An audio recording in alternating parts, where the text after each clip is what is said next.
Ibadah pagi ini dilayani oleh Pendeta Andri Salim, Majelis Jemaat yang bertugas Penatua Gigi, Penatua Sumarno, Penatua Rifki, Penatua Erin, dan Penatua Teddy.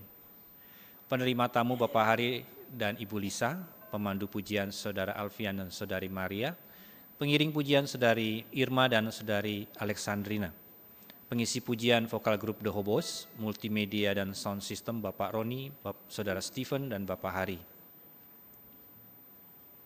Majelis dan Jemaat GKI Cipinang Elok mengucapkan terima kasih atas pelayanan Bapak, Ibu, dan Saudara-saudari.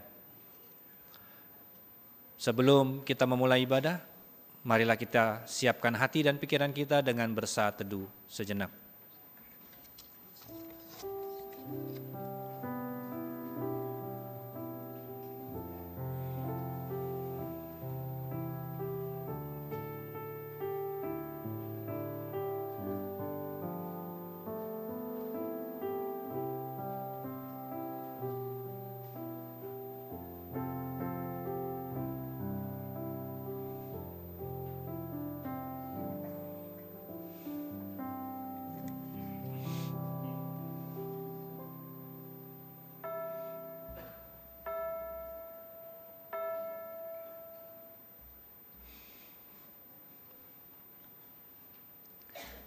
Banyak karunia yang Tuhan beri dalam hidup kita.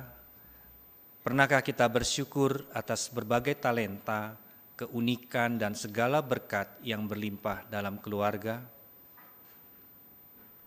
Hari ini kita diajak melihat setiap talenta, setiap keistimewaan adalah pemberian Tuhan. Mari Bapak, Ibu, Saudara-saudari, kita bangkit berdiri dan menyanyikan lagu dari Kidung Keesan 10, Bersoraklah Hai Alam Semesta.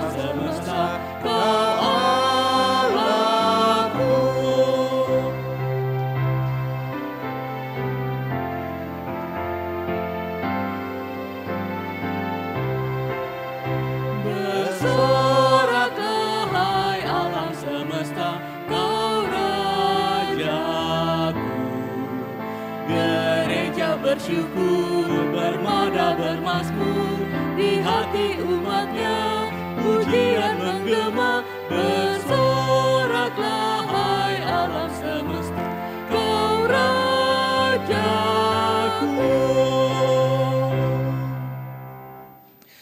Jemaat Tuhan, ibadah ini berlangsung karena pertolongan kita adalah dalam nama Tuhan yang menjadikan langit dan bumi.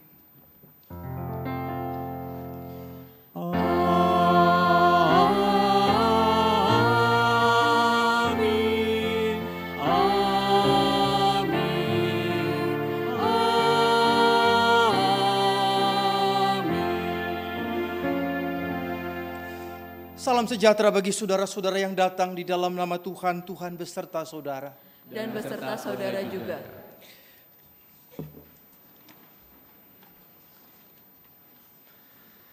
Tiap manusia lahir dalam keluarga, tiap keluarga punya berbagai tradisi, kebiasaan yang berbeda. Di dalam keberagaman latar belakang dan asal-usul kita bertumbuh sebagai satu tubuh Kristus, surat Kolose 3 ayat 14-15 menuliskan, di atas semuanya itu, kenakanlah kasih sebagai pengikat yang mempersatukan dan menyempurnakan. Hendaklah damai sejahtera Kristus memerintah dalam hatimu, karena untuk itulah kamu telah dipanggil dalam satu tubuh, dan bersyukurlah.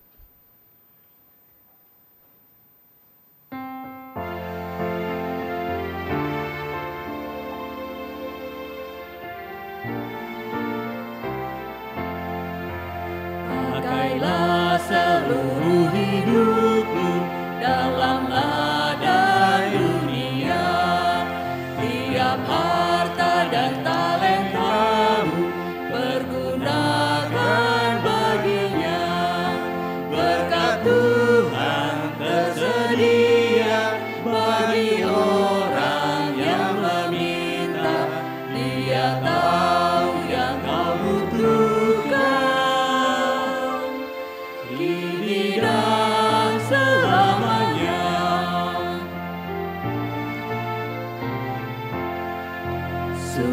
banyak waktu terbuang untuk hal yang tak perlu. Tuhan banyak beri peluang menyalurkan karsa-Mu. Berkat Tuhan tersedia bagi orang yang meminta. Dia tahu yang kau butuhkan, kini dan selamanya.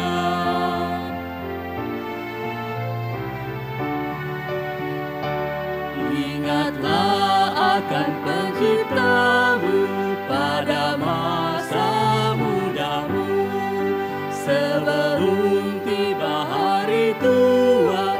Persembahkan karya-Mu. Berkat Tuhan tersedia bagi orang yang meminta. Dia tahu yang kau butuhkan, kini dan selamanya.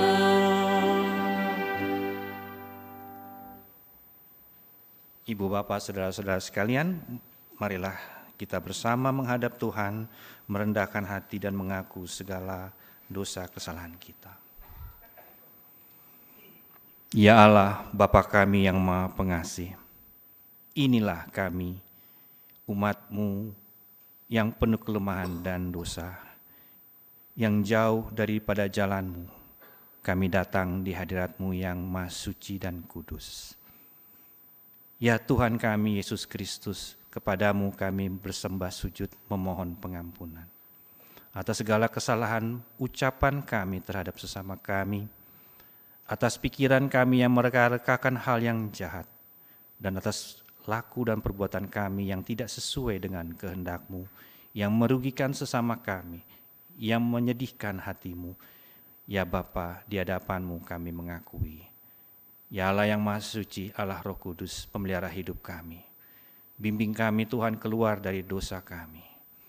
Inilah doa pengakuan kami dan penyerahan hidup kami, yang kami naikkan di dalam nama Putra-Mu yang kudus, Yesus Kristus. Amin.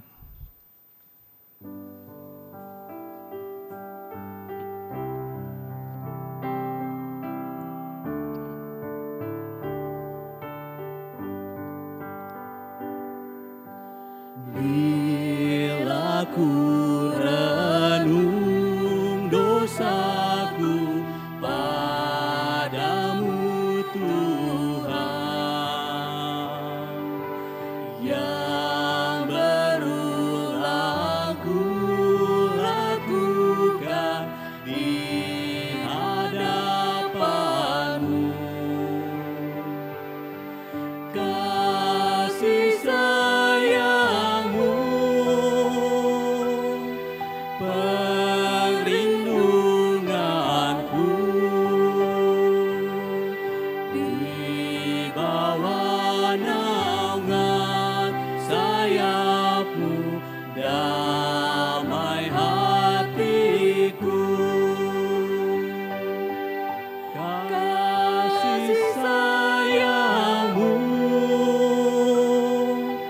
pengharapanku,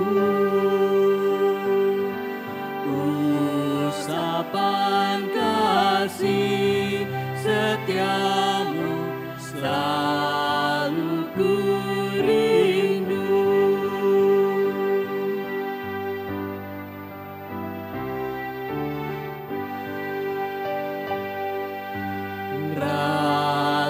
Rasaanku dan sombongku masih menggoda. Iri hati dan benciku kadang menjelma. Kasih sayang-Mu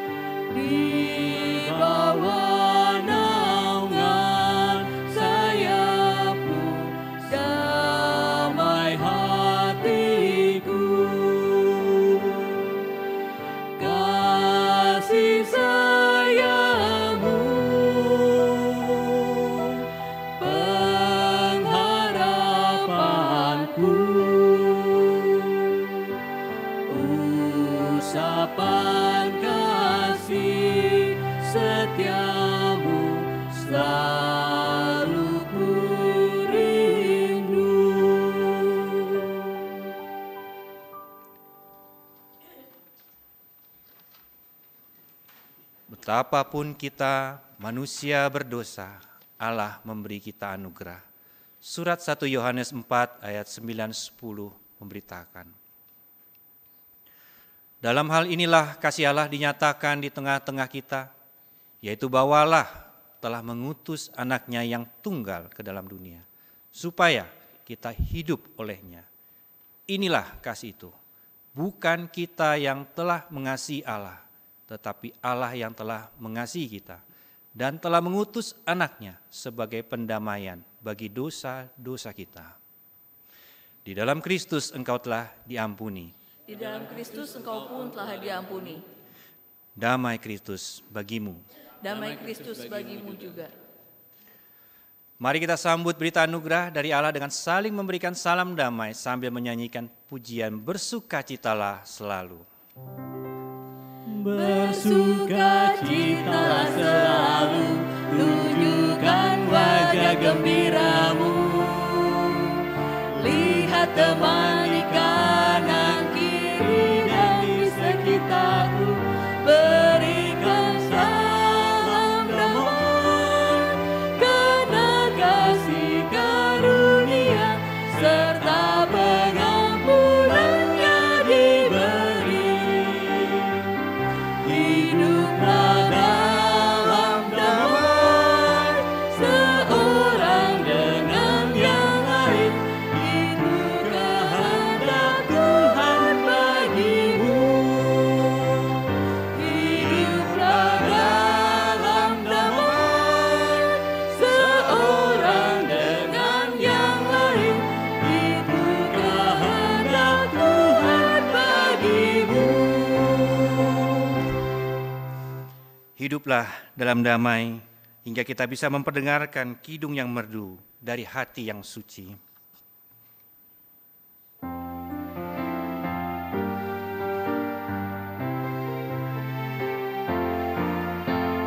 Kidung yang merdu di hatiku, Yesus membisikkannya.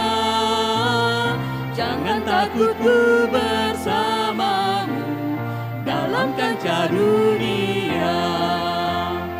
Yesus, nama Yesus, indah dan merdu, memberikan kidung yang mengisi hidupku.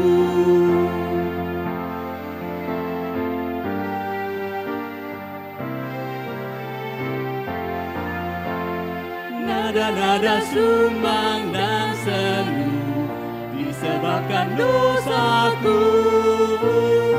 Yesus sudah menggantikannya jadi kidung yang merdu.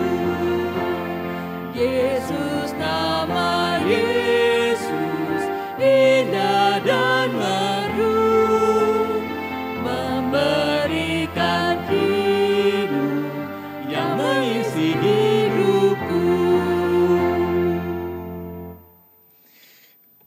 Kembali silakan duduk Bapak Ibu, kita akan mempersiapkan diri untuk menyambut pemberitaan firman Tuhan. Maka setiap kita yang rindu untuk selalu menyenangkan hati Tuhan, kita juga mau rindu untuk dibekali, dikuatkan, diingatkan oleh firman Tuhan. Marilah kita datang seraya kita mau membuka hati kita, supaya firman Tuhan boleh mengisi pikiran kita dan kita juga dimampukan untuk melakukannya. Mari kita persiapkan diri kita mau sama-sama menyambut firman Tuhan di dalam doa. Mari kita berdoa.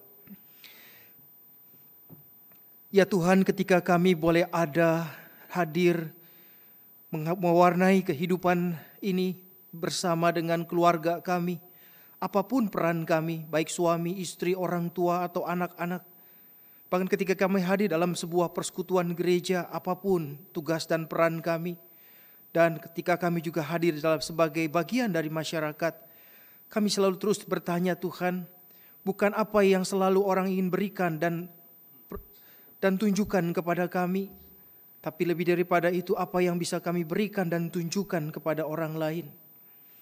Biarlah pertanyaan-pertanyaan ini membuat kami selalu terus meningkatkan apa yang kami boleh sebut sebagai kualitas hidup.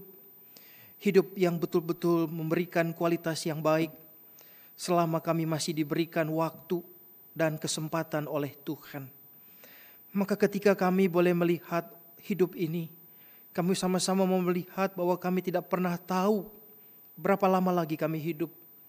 Tapi biarlah satu hal yang pasti, kami ingin mengerjakan pekerjaan Tuhan selama kami masih diberi kesempatan. Sekecil apapun itu Tuhan, ketika kami boleh melakukannya dalam dasar kekuatan kami dan keyakinan kami kepada Tuhan, bahwa kami adalah orang-orang yang diberikan berbagai karunia, berbagai hal yang memperlengkapi kehidupan ini. Bukan untuk menghancurkan kehidupan ini, tapi memberikan warna yang indah buat kehidupan ini. Biarlah kami juga boleh terus terpanggil selama Tuhan masih memberi kepada kami kesempatan untuk hidup. Sebentar lagi firman-Mu kami renungkan Tuhan. Biarlah kami baca, kami ingat, dan apa yang disampaikan hamba-Mu semuanya boleh berasal dari kebenaran Tuhan. Pakailah hamba-Mu dalam segala kekurangannya. Dan setiap kami jemaat Tuhan yang hari ini hadir, sungguh kami hadir boleh mendapatkan satu bagian yang penting dalam hidup kami. Supaya hidup kami berapapun lamanya sampai kapanpun nanti, semuanya itu Tuhan kami ingin mengerjakan pekerjaan Tuhan selama masih ada kesempatan. Terimalah doa kami di dalam nama Tuhan Yesus Kristus. Kami sudah berdoa. Amin. Marilah kita berdiri. Kita menyambut pembacaan Injil. Injil yang kita baca berdasarkan Injil Lukas 19 dari ayat 11 sampai ayat yang ke-27. Injil Lukas pasal 19 ayat yang ke-11 sampai ayat yang ke-27. Perumpamaan tentang uang mina. Sementara mereka mendengarkan hal-hal itu, Yesus melanjutkan perkataannya dengan suatu perumpamaan. Sebab ia sudah dekat Yerusalem dan mereka menyangka bahwa kerajaan Allah akan segera kelihatan. Ia pun berkata, ada seorang bangsawan berangkat ke sebuah negeri yang jauh untuk dinobatkan menjadi raja dan kembali. Ia memanggil 10 orang hambanya dan memberikan 10 mina kepada mereka. Katanya, pakailah ini untuk berdagang sampai aku datang kembali. Tetapi orang-orang yang sebangsanya membenci dia, lalu mengirimkan utusan menyusul dia untuk mengatakan, kami tidak mau orang ini menjadi raja atas kami. Setelah dinobatkan menjadi raja dan kembali, ia menyuruh memanggil hamba-hambanya yang telah diberinya uang itu untuk mengetahui hasil dagang mereka masing-masing. Orang yang pertama datang dan berkata, Tuan, mina Tuan itu telah menghasilkan 10 mina. Katanya kepada orang itu, bagus, hai hamba yang baik. Engkau telah setia dalam hal yang sangat kecil. Karena itu terimalah kekuasaan atas 10 kota. Datanglah yang kedua dan berkata, Tuan, mina Tuan itu telah menghasilkan 5 mina. Katanya kepada orang itu, dan engkau kuasailah 5 kota. Lalu hamba yang lain datang dan berkata, Tuan, inilah mina Tuan. Aku telah menyimpannya dalam sapu tangan. Sebab aku takut kepada Tuan. Karena Tuan orang keras, orang yang keras. Tuan mengambil apa yang tidak pernah Tuan taruh. Dan Tuan menuai apa yang tidak Tuan tabur. Katanya kepada orang itu, hai hamba yang jahat, aku akan menghakimi engkau menurut perkataanmu sendiri. Engkau sudah tahu bahwa aku orang yang keras yang mengambil apa yang tidak pernah aku taruh dan menuai apa yang tidak aku tabur. Lalu mengapa uangku itu tidak kau masukkan ke bank? Jadi pada waktu aku kembali, aku dapat mengambilnya dengan bunganya. Lalu katanya kepada orang-orang yang berdiri di situ, ambillah mina yang satu itu dari dia dan berikanlah kepada orang yang mempunyai 10 mina itu. Kata mereka kepadanya, Tuan, ia sudah mempunyai 10 mina. Jawabnya, aku berkata kepadamu, setiap orang yang mempunyai kepadanya akan diberi. Tetapi siapa yang tidak mempunyai, juga apa yang ada padanya akan diambil. Tetapi semua seteruku ini, yang tidak suka aku menjadi rajanya, bawalah mereka kemari dan bunuhlah mereka di depan mataku. Demikianlah pembacaan Injil Tuhan Yesus Kristus. Yang berbahagia adalah setiap mereka yang mendengarkan firman Allah dan yang memeliharanya. Haleluya.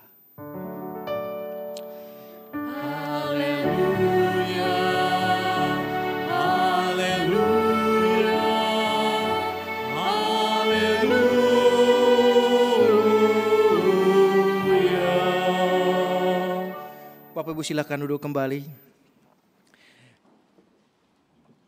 Ya Bapak Ibu Saudara-saudara, sebagai informasi saja bahwa minggu depan adalah minggu terakhir bulan keluarga. Dan sekaligus panitia mengajak Bapak Ibu untuk kita bersama-sama menutup rangkaian bulan keluarga di kebaktian sore. Dan juga sekaligus kita merayakan perayaan hari jadi atau ulang tahun Jemaat GKI Cipinang Elok yang ke-44 tahun. Jadi ini bukan titipan, tetapi saya pribadi ingin mengatakan tanggal 1 besok, tapi tepat tanggal 2 nanti kita akan bersama-sama merayakan ulang tahun GKI Cipinang Elok yang ke-44 ya. Jadi sebuah usia yang tidak terlalu muda sekali untuk kita bisa sama-sama merenungkan bukan saja pencapaian apa yang kita sudah terima dan alami, tapi juga bagaimana pekerjaan Tuhan yang boleh Tuhan titipkan melalui jemaatnya, melalui kita semua.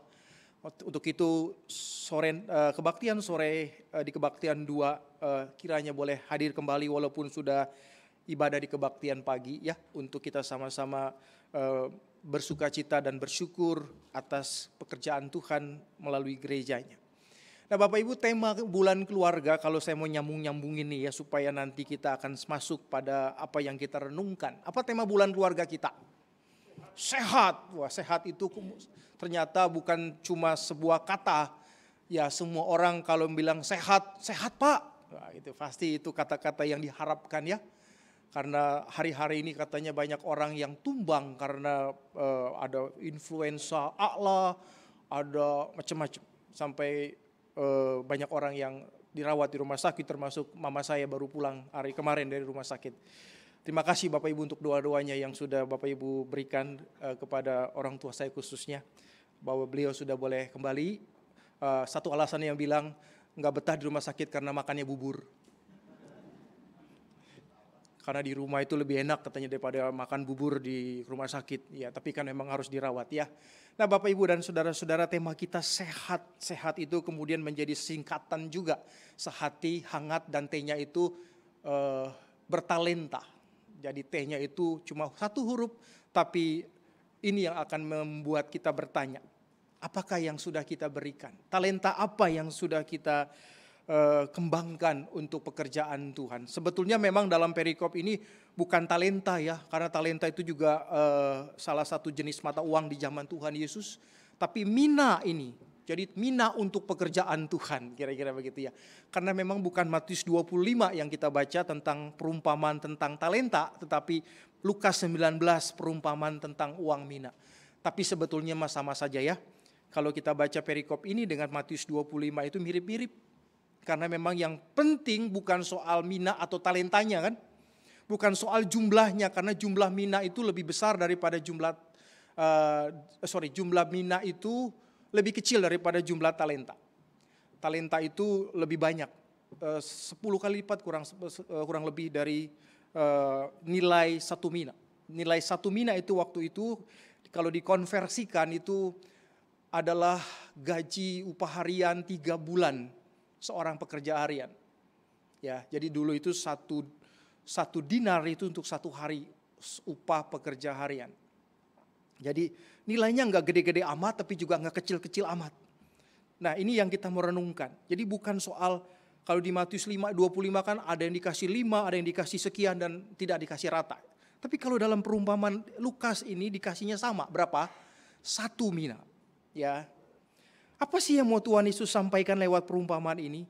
Kalau Bapak Ibu pernah membaca dan merenungkan perumpamaan tentang talenta, maka kita juga mengatakan bahwa oh ya, kata yang paling nempel di kepala kita itu tentang talenta. Dan orang Kristen kalau sudah ngomongin talenta itu biasanya kaitannya apa?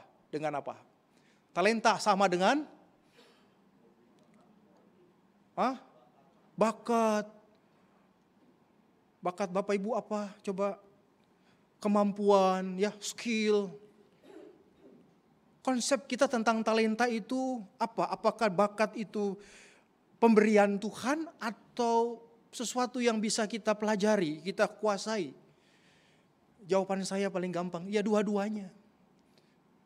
Yang bisa kita pelajari tetapi juga yang diberikan. Ada seorang anak yang umur 2 tahun, 3 tahun, talentanya luar biasa, bisa bermain piano dengan begitu luar biasa. Saya tidak mau nyinggung-nyinggung pianis kita, bukan berarti pianis kita nggak jago gitu ya. Tapi kita bilang, wah itu talenta, itu bakat dari Tuhan. Bahkan ada seorang anak seumur yang masih balita gitu ya, sudah bisa main simpua, apa tuh yang hitung-hitungan Cina itu, kalkulator Cina. Itu tuh kan. Itu efeknya, sound efeknya. Ya, itu ehonya.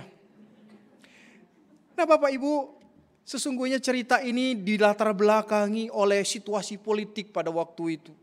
Sampai-sampai memang lahirlah sebuah pengajaran Yesus tentang perumpamaan mina. Nah, situasi politik yang bagaimana? Jadi dijelaskan tuh di ayat 1 kalau kita baca Alkitab itu kapan Yesus menceritakan itu. Yaitu pada saat dia masuk dan melintasi kota Yeriko. Dia mau ke Yerusalem sesungguhnya. Karena pada waktu itu perayaan Paskahnya orang Yahudi sudah mendekat. Jadi dia bersama dengan rombongannya dan semua peziarah-peziarah dari berbagai wilayah di luar Yerusalem sedang menuju kota Yerusalem untuk merayakan Paskahnya atau peringatan keluarnya orang Israel dari Mesir. Itu Paskahnya orang Israel ya. Kebebasan orang Israel dari Mesir pada zaman Musa. Itu dirayakan oleh mereka setiap tahun dan mereka berkumpul di Bait Allah di Yerusalem atau di Yerusalem tepatnya. Nah pada saat itu ternyata situasi politiknya memang tidak sedang baik-baik saja. Karena kalau kembali ke 30 tahun yang lalu, itu ada sebuah peristiwa berdarah. Saya membaca dokumennya mengatakan bahwa pada saat perayaan Paskah 30 tahun yang lalu kurang lebih, itu ada sebuah peristiwa yang betul-betul membuat orang-orang Yahudi sangat ketakutan bahkan sangat marah. Yaitu bagaimana kekuasaan Romawi pada waktu itu sebegitu kejamnya sampai kemudian membunuh 3.000 orang Yahudi sebelum perayaan Paskah. Ya. Jadi orang-orang Yahudi memberontak terhadap Herodes agar jangan ditempatkan yang namanya Archelaus, seorang yang kejam untuk memerintah wilayah Galilea dan sekitarnya. Jadi protes mereka itu disikapi dengan sikap represif. Demo mereka itu disikapi dengan sebuah tindakan yang represif, yaitu mereka membunuh orang-orang Yahudi yang tidak kurang dari 3.000 orang Yahudi meninggal, tewas di tempat. Jadi peristiwa ini berlatar belakang seperti itu sehingga kemudian sisanya adalah efeknya orang-orang Yahudi masih terus tidak menginginkan orang ini menjadi raja wilayah atau gubernur wilayah untuk kekuasaan Samaria dan Yudea. Jadi konteksnya seperti itu, situasinya seperti itu. Sehingga muncullah sebuah perumpamaan ini. Dan perumpamaan ini juga dilatar belakangi oleh hal yang kedua, bahwa orang-orang Yahudi pada waktu itu di tengah segala ketakutannya, kekhawatirannya, mereka mengharapkan ada sang pembela, sang pembebas yang mereka sebut dengan Mesias itu. Ayolah, hadirlah sebagai Mesias supaya kita ini gak dijajah terus. Karena capek dijajah terus dan ada begitu banyak orang mati gara-gara peristiwa-peristiwa yang terjadi.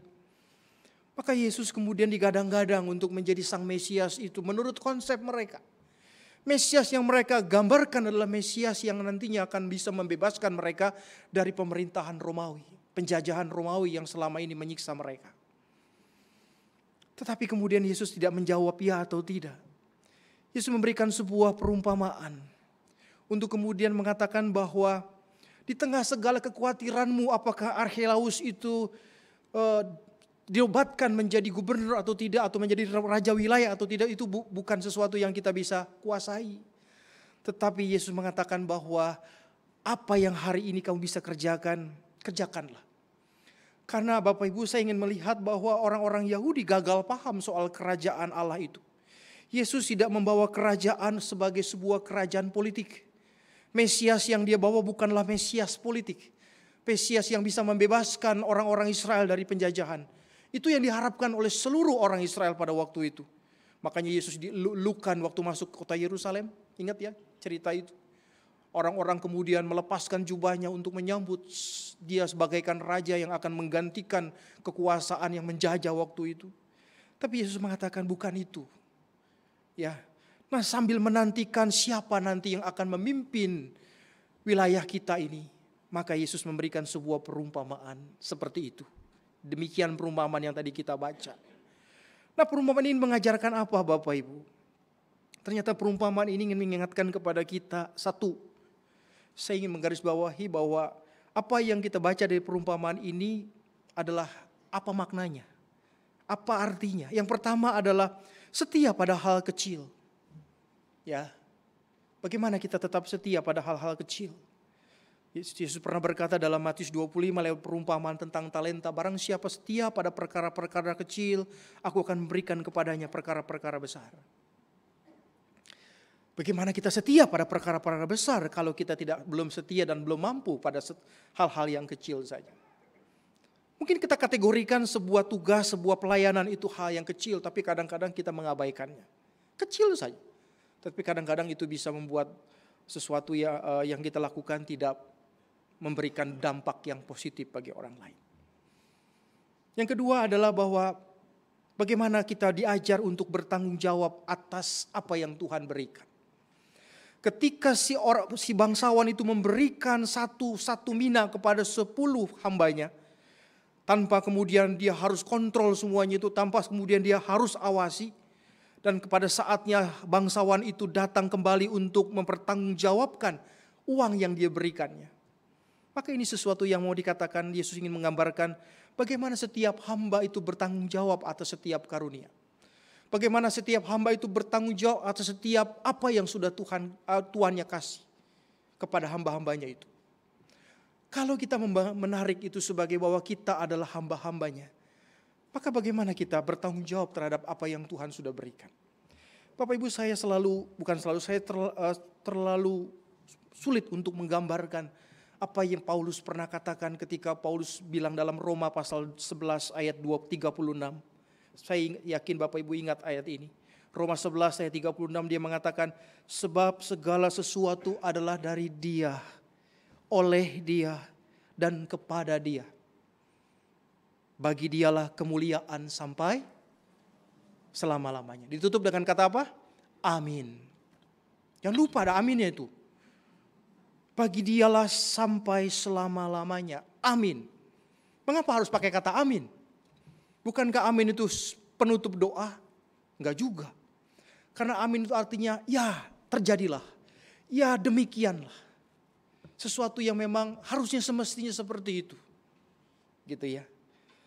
Sebab segala sesuatu adalah dari Tuhan, oleh Tuhan, dan untuk Tuhan. Atau kepada Tuhan. Jadi saya rasa kita lagi-lagi diingatkan perumpamaan tentang mina ini. Kita belajar bagaimana semua yang ada pada kita itu, kalau kita mau kembalikan pada rumusan Paulus, itu juga harusnya menjadi sebuah rumusan kehidupan kita. Tujuan hidup kita adalah, kita ingin mengatakan bahwa segala apa yang ada pada kita itu berasal dari Dia, atau oleh Dia, dan dari Dia. Dan semua yang ada pada kita, kita juga harus persembahkan untuk Dia. Jadi gak ada lagi ambisi pribadi, gak ada lagi kemudian ego yang berkelebihan untuk kita mengumpulkan apapun hanya untuk kita. Jadi saya rasa Bapak Ibu, Paulus ingin menggambarkan bahwa kalau boleh saya ingin mengatakan, kalau saya ditanya apa sih tujuan hidup orang percaya, saya ingin mengatakan Roma 12 ayat 36 ini. Bahwa segala apa yang ada pada kita itu semua berasal dari Dia. Dan ketika semua berasal dari Dia, bahkan hidup ini pun dari Dia, apa yang kita mau lakukan? Tetap yang kita lakukan tidak boleh di luar Dia. Atau juga bukan untuk orang lain selain Dia. Maka kalau semua datang dari Dia dan oleh Dia, kata Paulus, maka yang terpenting adalah maka semuanya itu juga untuk kemuliaan namanya. Apa yang kita punya? Apa yang Tuhan berikan kepada kita? Maka kita ingin membangunnya, merangkainya, memberi nilainya pada pemahaman dan penghayatan ayat itu. Tuhan, ini semua darimu. Memang saya bekerja, saya berusaha, saya belajar untuk dapat ini dan itu. Tetapi kita kembalikan dalam terang perumpamaan ini. Ketika si bangsawan itu meminta pertanggungjawaban kepada hamba-hambanya, maka ada satu hambanya yang mengatakan, Tuhan, mina yang Tuhan berikan saya sudah lipat gandakan. Menjadi berapa? Ya, satu lagi menjadi 5.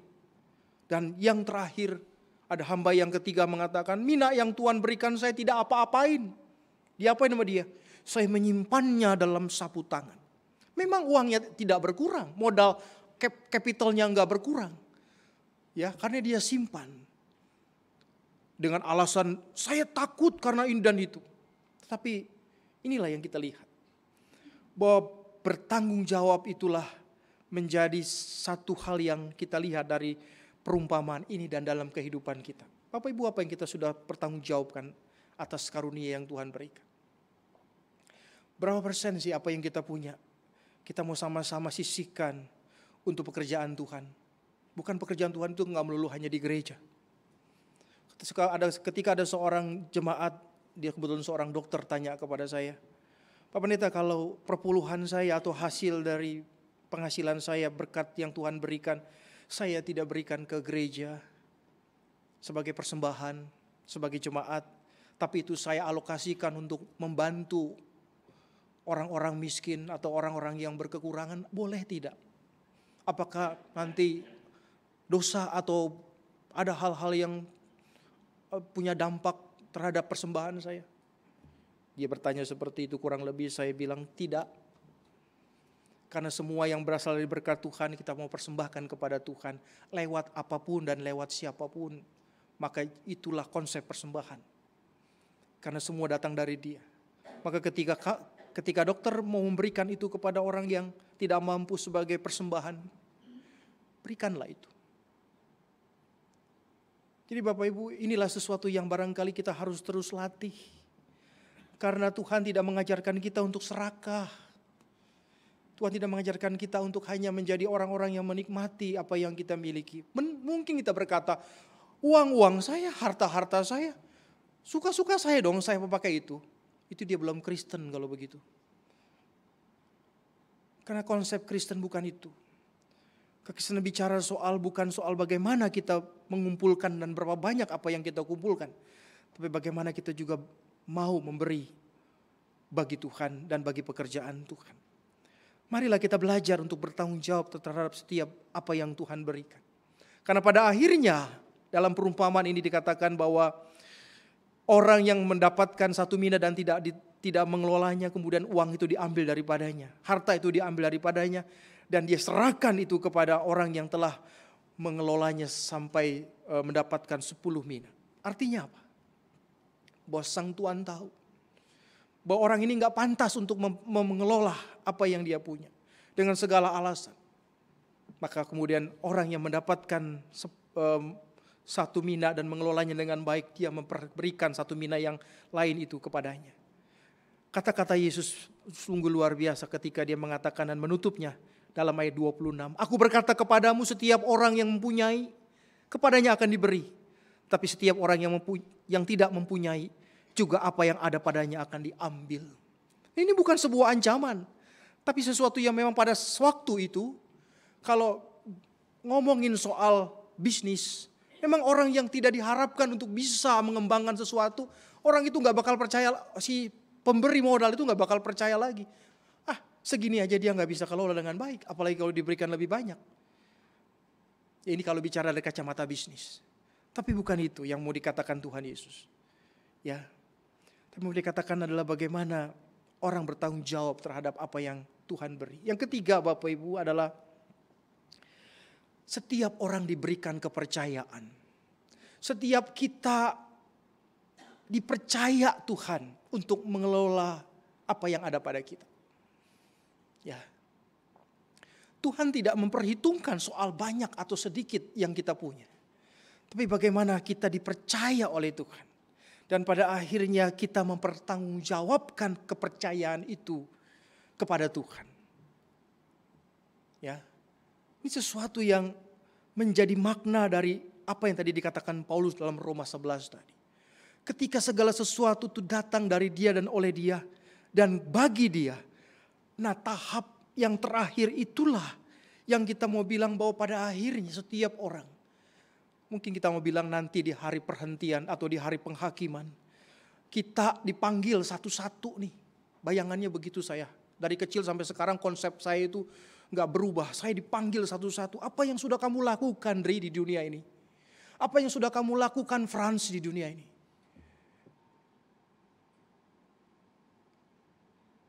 Tuhan tidak mengukur berapa lama hidup kita. Tuhan tidak menilai berapa banyak yang kita kumpulkan. Tapi apa yang kita sudah berikan itu sudahkah kita pertanggungjawabkan? Karena pada saatnya, pada waktunya Tuhan akan menuntut pertanggungjawaban itu. Bapak Ibu, ini bukan sesuatu yang mengancam, tapi sesuatu yang memang di dalamnya kita melihat inilah sesungguhnya hidup, aliran hidup orang percaya.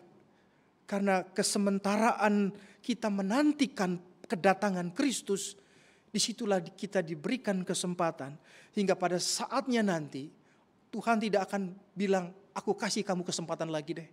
Enggak semua orang mungkin mendapatkan kesempatan itu, tetapi Tuhan mengatakan, apa yang kamu sudah lakukan, sekarang aku minta pertanggungjawabanmu.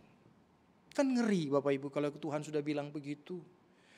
Bukan berarti takut, dalam artian disinilah memang setiap orang harus belajar terus untuk memahami bahwa setiap karunia dan talenta itu selalu memiliki tujuan. Itu poin pertama yang saya simpulkan dari 3 poin tadi. Yuk kita sama-sama belajar untuk melihat bahwa apa yang saya punya pasti selalu punya tujuan kalau kita lihat dari kacamata Tuhan. Ya. Apa yang kita miliki segala sesuatunya adalah punya tujuan. Kembalikan tujuan itu pada apa yang Tuhan mau, bukan apa yang pada kita mau. Dan yang kedua, kita harus belajar berkembang terus.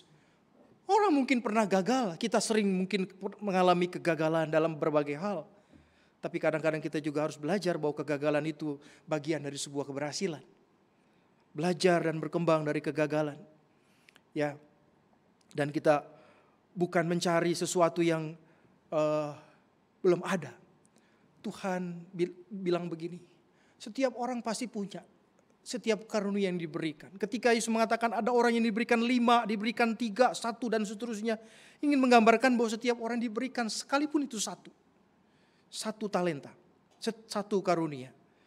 Maka sesungguhnya tujuan hidup kita bukanlah cuma hanya mencari berapa banyak talenta yang Tuhan berikan, tapi juga bagaimana kita membangun talenta itu. Seperti orang mengembangkan sejumlah uang untuk dikembangkan menjadi banyak. Ini sebuah gambaran yang sangat ekonomis penilaiannya, tetapi sesuatu yang memang bisa diukur. Nah Bapak Ibu, saya ingin mengatakan bahwa 44 tahun hampir gereja ini berjalan. Maka setiap kita harus belajar terus memeriksa diri, potensi dan apa yang Tuhan sudah berikan kepada kita. Sebagai gereja.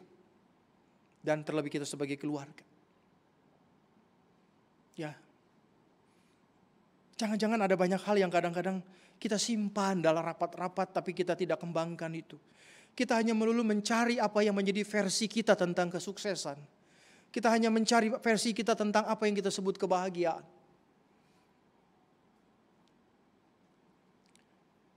Kita belajar hari ini, belajar bagaimana memahami sebuah konsep Tuhan sendiri. Kita belajar dari sesuatu yang sebetulnya kita tidak mencarinya. Kita tidak perlu membeli apa yang kita kembangkan hari ini. Tapi kita cukup setia pada apa yang Tuhan sudah berikan. Kita cukup bertanggung jawab terhadap apa yang Tuhan sudah karuniakan. Dan ternyata saya bilang pada setiap anak-anak katekese saya biasanya, kita semua adalah orang-orang yang sudah dipilih dan dipercaya pada sesuatu oleh Tuhan.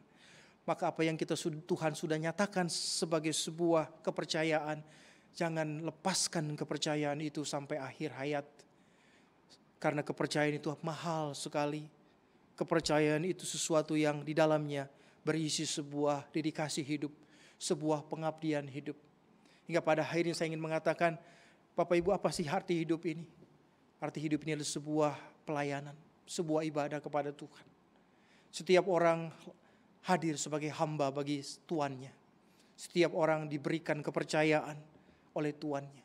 Dan pada akhirnya setiap orang pada titik tertentu, dia harus mempertanggungjawabkan apa yang sudah dia tabur di dunia ini. Amin.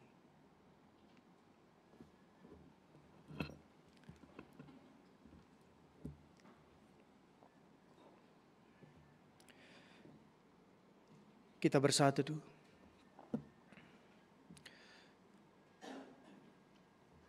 Pujian akan dibawakan oleh The Hobos.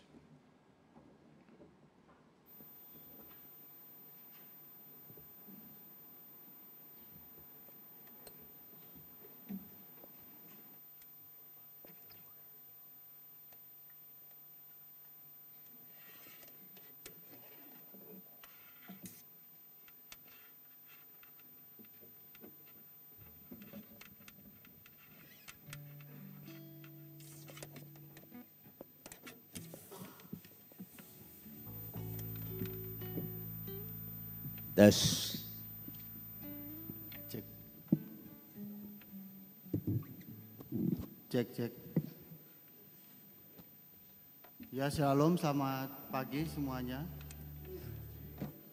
Kali ini Pak Wibowo membawakan sebuah lagu yang bertemakan seperti yang Pak Handri barusan sampaikan, bahwa kemana lagi kita kalau tidak kita kembali kepada Tuhan. Tuhan yang menyediakan semua, Tuhan tahu kelemahan-kelemahan kita, Tuhan tahu kebutuhan kita. Mari kita dengar.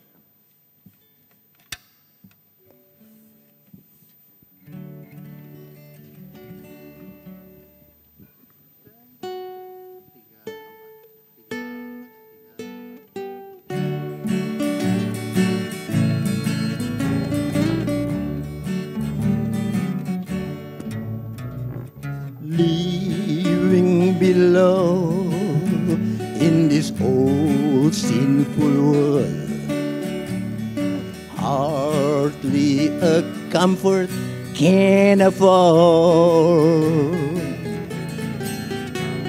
Striving alone to face temptation, so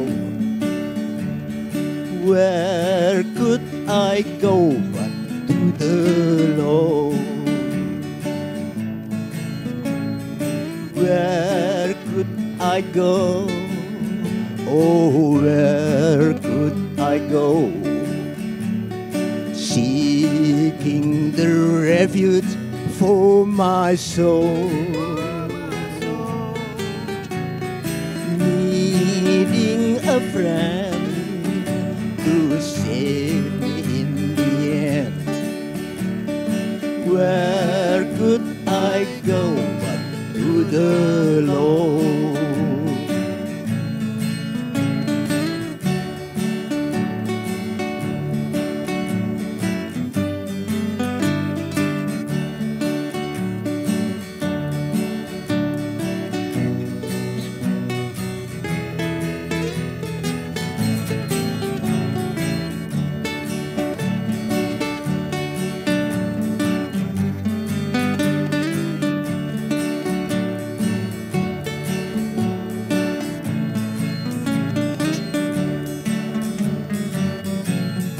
Life here is grand, with friends I love so dear. Comfort I get from God's own word. Yet when I face that chilling hand of death,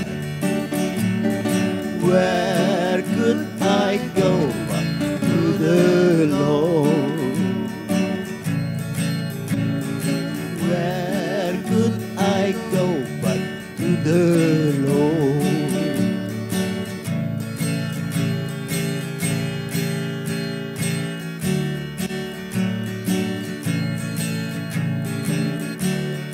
Could I go?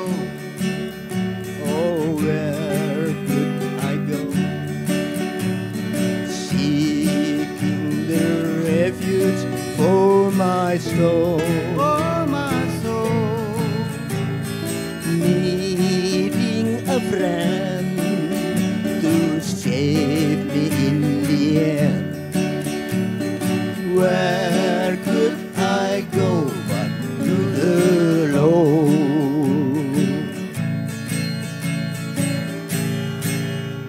My Jesus knows when I'm lonely. He knows its pain. He sees its tears. He understands its lonely heartache. He understands because he cares. My Jesus knows just what I need. Oh yes, he knows just what I need. He's satisfied and every need supplies. Yes, he knows just what I need.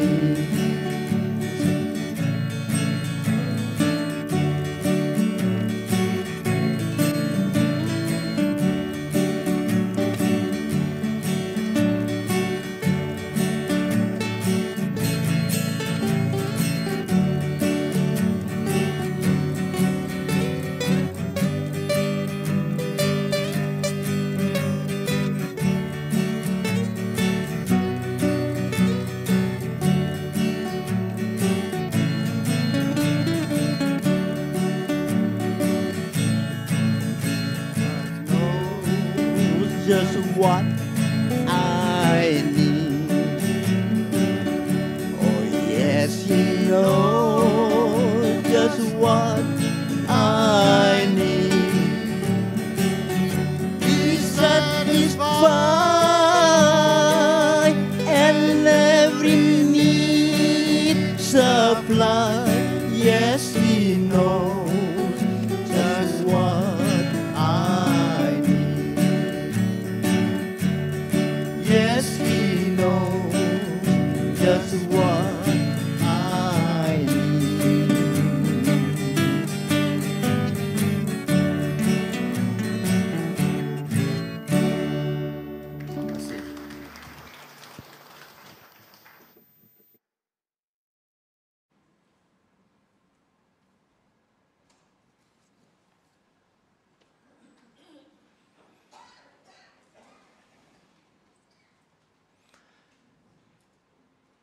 Bersama-sama dengan umat Allah di masa lalu, masa kini dan masa depan, marilah kita mengucapkan pengakuan iman rasuli demikian.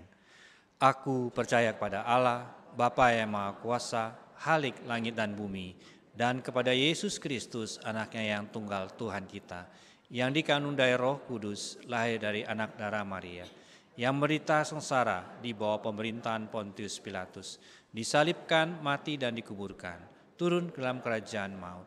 Pada hari yang ketiga, bangkit pula dari antara orang mati. Naik ke sorga, duduk sebelah kanan Allah, Bapa yang Maha Kuasa. Dan dari sana ia akan datang untuk menghakimi orang yang hidup dan yang mati. Aku percaya kepada Roh Kudus, gereja yang kudus dan am, persekutuan orang kudus, pengampunan dosa, kebangkitan orang mati, dan hidup yang kekal. Amin. Silakan duduk.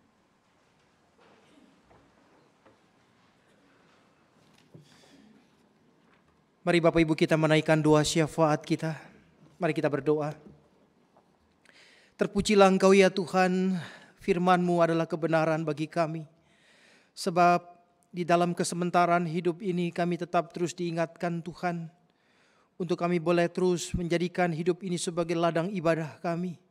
menggunakan, memanfaatkan dan mengembangkan setiap apa yang Tuhan berikan kepada kami di dalam pekerjaan Tuhan untuk terus membangun dan menghadirkan kerajaan Allah di tengah-tengah dunia ini.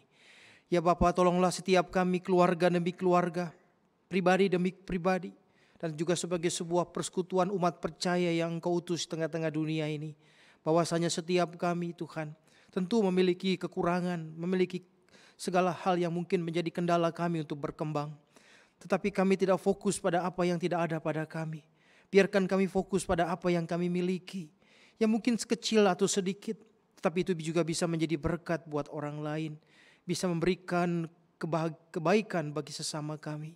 Maka biarlah ketika kami boleh belajar perumpamaan tentang uang mina pada pagi hari ini, kami belajar tentang kesetiaan, kami belajar tentang tanggung jawab, dan kami belajar tentang apa yang harus kami pertanggungjawabkan di hadapan Tuhan pada saatnya nanti. Bapa di surga, pada pagi hari ini kami bawa dan serahkan setiap doa-doa kami. Kiranya Engkau mendengarkan seru dan permohonan kami di dalam segala keterbatasan kami dan segala ketidakmampuan kami melihat apa yang terjadi pada hari esok. Dan setiap doa-doa kami biarlah Tuhan yang menjawab dan mengabulkannya seturut dengan kehendak-Mu. Kami terus mendoakan Tuhan untuk bangsa ini. Biarlah negara ini terus boleh dibangun atas kejujuran, kebaikan, komitmen para pemimpin-pemimpinnya, termasuk juga presiden dan seluruh jajarannya. Berkati juga seluruh penegak hukum yang sampai saat ini harus berjuang untuk menegakkan kebenaran di tengah begitu banyak kasus-kasus kejahatan. Dan kami berdoa juga buat berbagai tindakan intoleransi negara kami yang sampai saat ini masih dialami oleh saudara-saudara kami. Kami berdoa biarlah negara ini dibangun bukan kepada kebencian, tapi ketika kami boleh saling menghargai satu dengan yang lain di tengah-tengah perbedaan. Kami berdoa ya Bapa untuk berbagai kemelut dunia yang saat ini masih terus diupayakan perdamaiannya. Kami berdoa untuk masyarakat Gaza khususnya yang boleh mendapatkan secercah harapan atas gencatan senjata atau upaya damai antara Hamas dan Israel. Kami berdoa juga untuk setiap penanggulangan kebutuhan-kebutuhan yang mereka perlukan. Kami berdoa juga untuk kemelut yang terjadi di berbagai belahan dunia lainnya. Kami ingat dan serahkan juga saudara-saudara kami, Bapak Ibu, para orang tua dan lansia yang saat ini juga sedang terus membutuhkan perhatian, pengobatan dan juga berbagai upaya untuk terus menjaga kestabilan kesehatannya. Kami berdoa diantaranya untuk Ibu Julia Iskandar, Ibu Yosefin. Kami berdoa juga untuk Pak Porindra, Ibu Tuti, anak mama dari saudara kita. Kami berdoa juga Tuhan untuk setiap saudara-saudara kami yang saat ini, keluarga atau handai taulan kami yang mereka saat ini sedang di dalam keadaan sakit. Berkati apa yang terus diupayakan. Kami berdoa ya Tuhan untuk rangkaian bulan keluarga yang masih berlangsung sampai tanggal 2 nanti. Biarlah di puncak acara nanti setiap kami boleh sama-sama diajak bersyukur untuk 44 tahun perjalanan jemaat-Mu di tempat ini. Maka biarlah ini menjadi sebuah refleksi di tengah sukacita kami, untuk kami boleh terus bertanya apa yang terus kami bisa berikan bagi Tuhan dan bagi masyarakat.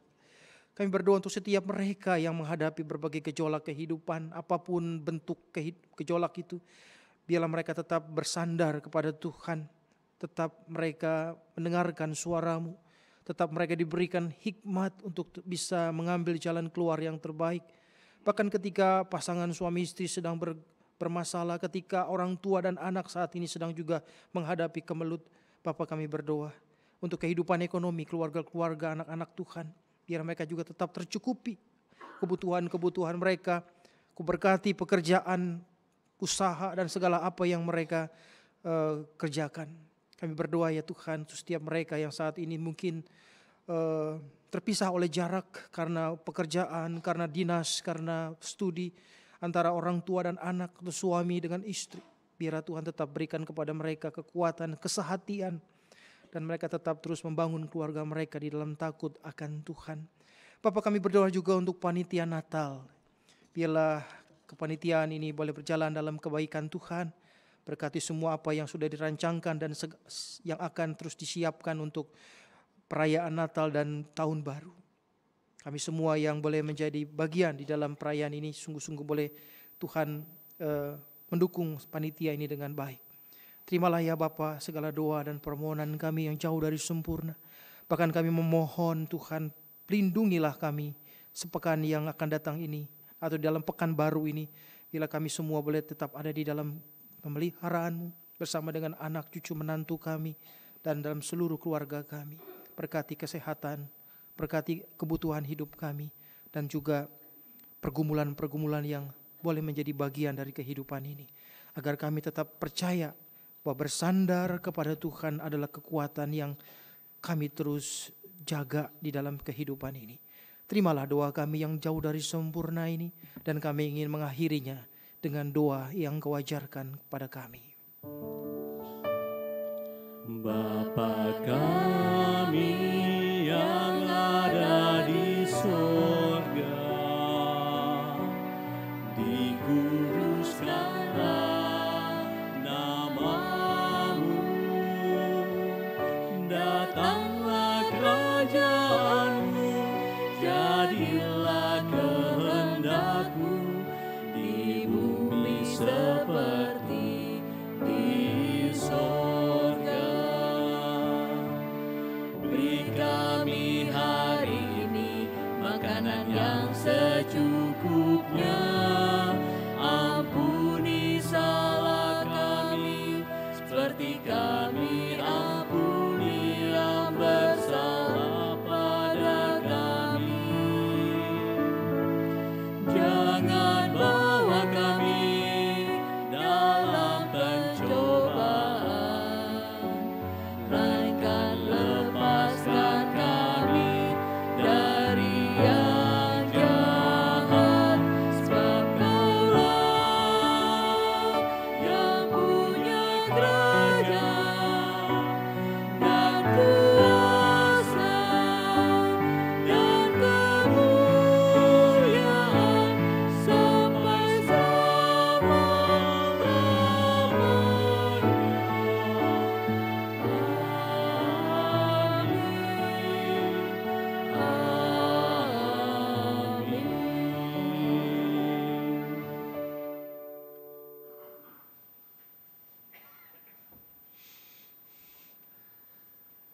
Setiap orang dipanggil bukan hanya untuk menerima berkat, tetapi juga mengelola berkat. Demikian surat 1 Petrus 4 ayat yang ke-10. Layanilah seorang akan yang lain sesuai dengan karunia yang telah diperoleh tiap-tiap orang sebagai pengelola yang baik dari berbagai anugerah Allah.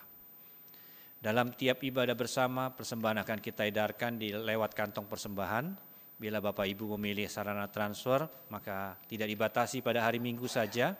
Persembahan dapat ditransfer ke rekening gereja, dan saat ini juga bisa dengan KRIS.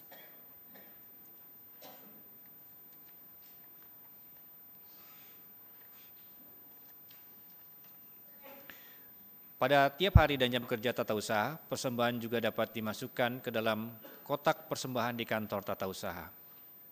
Marilah sekarang kita membawa rasa syukur kita dengan pujian KK 579, apalah arti ibadahmu.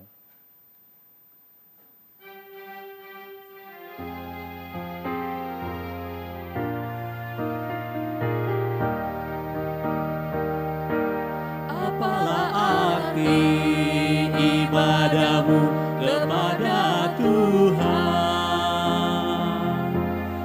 bila tiada rela sujud dan syukur. Apalah arti ibadahmu kepada Tuhan, bila tiada hati tulus dan syukur. Ibadah sejati jadikanlah persembahan, ibadah sejati kasihilah sesamamu, ibadah sejati yang berkenan bagi Tuhan, jujur dan tulus ibadah murni bagi Tuhan.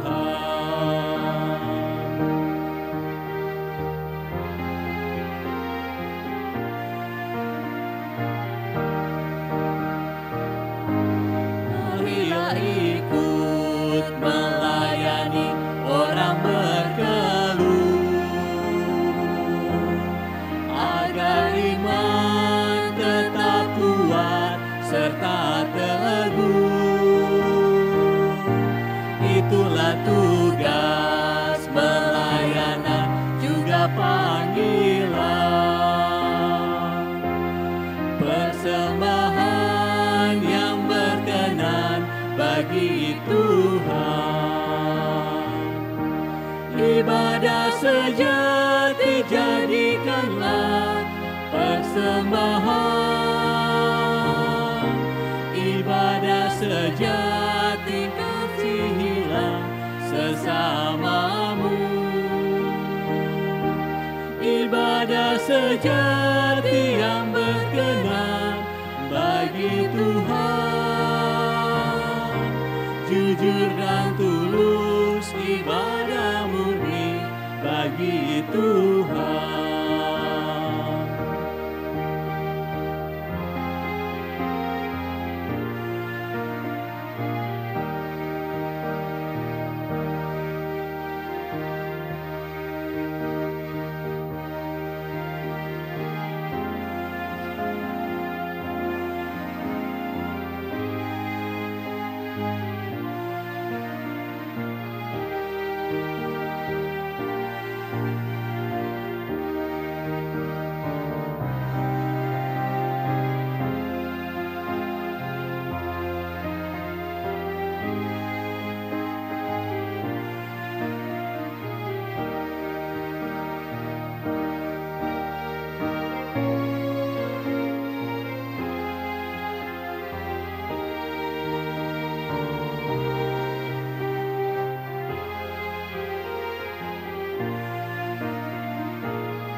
Bapa kami yang memberikan berkat dan kasih karunia, yang mengaruniakan matahari, bulan dan bintang, hujan dan kemarau, kami bersyukur hingga pada saat ini kami masih beroleh kasih karunia-Mu, berupa benda-benda mati yang kami persembahkan kepadamu.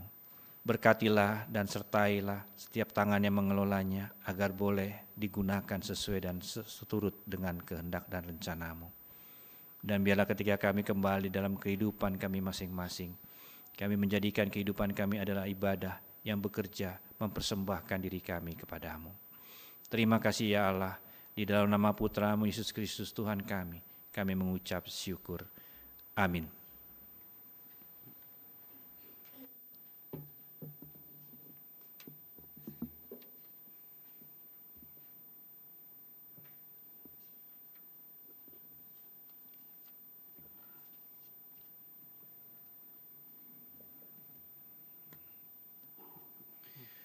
Jemaat Tuhan, di dalam kehidupan ini ada banyak bentuk dari harta yang Tuhan titipkan pada kita.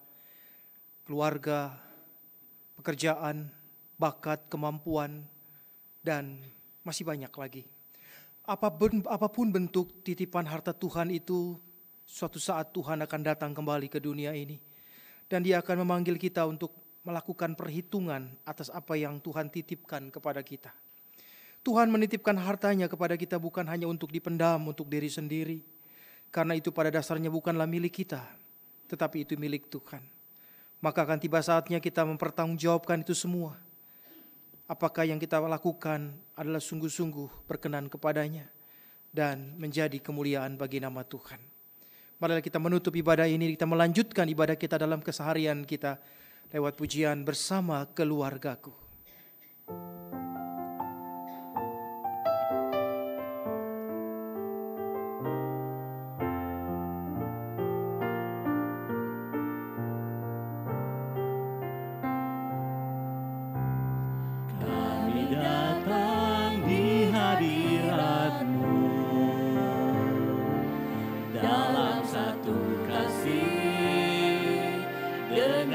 Sehati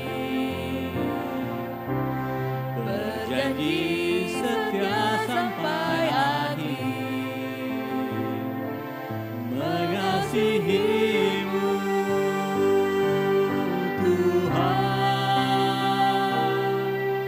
Bersama keluargaku melayani Tuhan, bersatu selamanya mengasihi Engkau.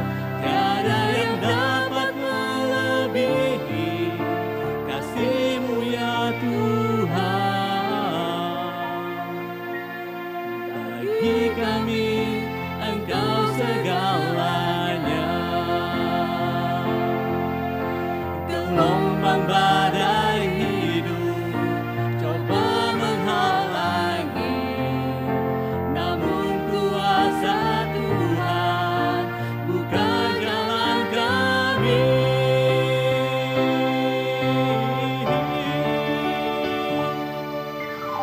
Bersama keluargaku melayani Tuhan, bersatu selamanya mengasihi Engkau. Tiada yang dapat melebihi kasih-Mu ya Tuhan. Bagi kami Engkau segalanya. Saudara-saudaraku, arahkanlah hatimu kepada Tuhan. Kami mengarahkan hati kami kepada Tuhan. Jadilah saksi Kristus. Syukur kepada Allah, Terpujilah Tuhan. kini dan selamanya. Kini terimalah berkat dari Tuhan, memperlengkapi kita untuk melanjutkan kehidupan dan apa-apa yang Tuhan percayakan kepada kita sampai Dia datang kembali. Kiranya Tuhan Yesus Kristus, Sang Kepala Gereja, memberkati keluarga saudara, supaya keluarga saudara tetap hidup di hadapan Tuhan. Anugerah dan damai sejahtera dari Allah Bapa kita dan dari Tuhan Yesus Kristus, serta kekuatan dan penghiburan dari Roh Kudus menyertai saudara. Amin. Amin.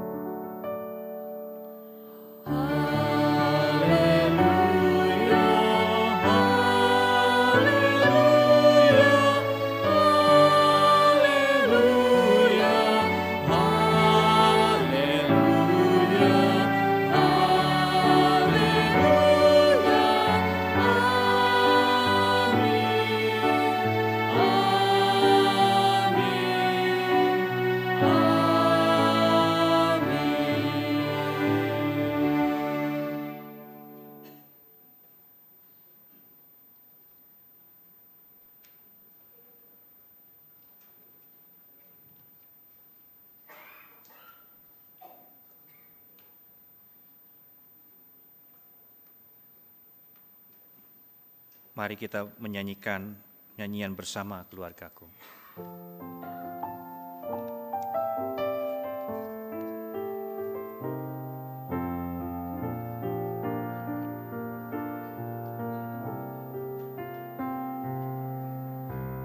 Kami datang di hadirat-Mu dalam satu kasih dengan bersehati, berjanji setia sampai akhir, mengasihi-Mu Tuhan. Bersama keluargaku melayani Tuhan, bersatu selamanya mengasihi Engkau. Tiada yang dapat melebihi kasih-Mu ya Tuhan. Bagi kami Engkau segalanya. Gelombang badai hidup coba menghalangi, namun kuasa Tuhan bukan jalan kami.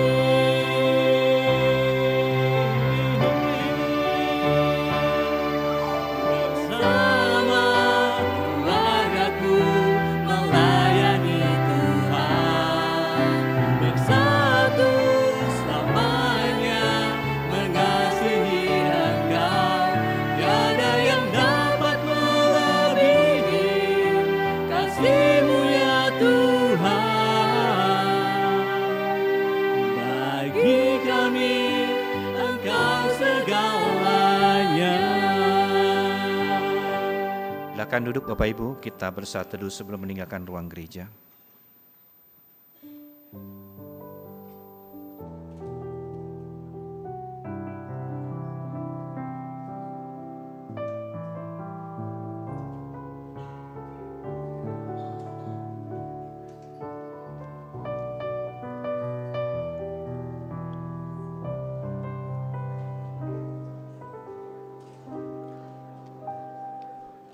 Selamat hari Minggu Bapak Ibu, Tuhan Yesus memberkati.